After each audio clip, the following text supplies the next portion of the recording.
बाबा साहेब अम्बेडकर कभी भी महात्मा गांधी को महात्मा नहीं कहते थे। बाबा साहेब अम्बेडकर और महात्मा गांधी के बीच हमेशा से ही मतभेद रहा है, इनके बीच कभी नहीं बनी।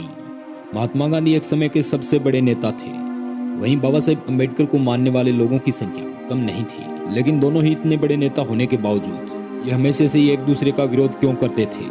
तो नमस्कार दोस्तों, मैं अरविंद बोध, स्वागत है आपका आज रेसिटी यूट्यूब चैनल में।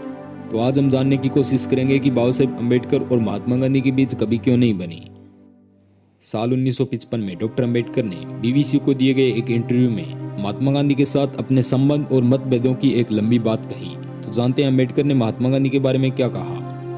अम्बेडकर ने कहा कि मैं 1929 में पहली बार महात्मा गांधी से मिला था, एक मित्र के तौर पर। उस समय हम एक दूसरे को कम ही जानते थे। गांधी ने मुझसे खत में लिखा कि वो मुझसे मिलना चाहते हैं, इसलिए मैं उनके पास गया और उनसे मिला।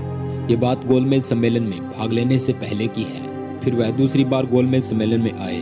उस समय महात्मा गांधी गोलमेज सम्मेलन में 5-6 महीनों तक रुके थे।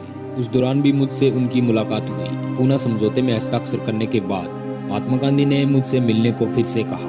मैं उनसे मिलने को गया तो वो जेल में थे। यही वो वक्त था जब मैंने महात्मा गांधी से मुलाकात की। लेकिन मैं हमेशा से कहता आ रहा हूँ कि तब मैं उनसे एक प्रतिद्वंदी की हैसियत से मिला। मुझे लगता है कि मैं अन्य लोगों की तुलना में महात्मा गांधी को बेहतर जानता हूँ, क्योंकि उन्होंने मेरे सामने अपनी असलियत उजागर कर दी। मैं उस शख्स के दिल में झांक सकता था। आमतौर पर भक्तों के रूप में उनके पास जाने पर कुछ नहीं दिखाई देता, सिवाय उनके बाहरी आवरण के, जो उन्होंने महात्मा के रूप में ओढ़ रखा था। लेकिन मैंने उन्हें एक इंसान की हैसियत से देखा है, उनके अंदर के आदमी को देखा है।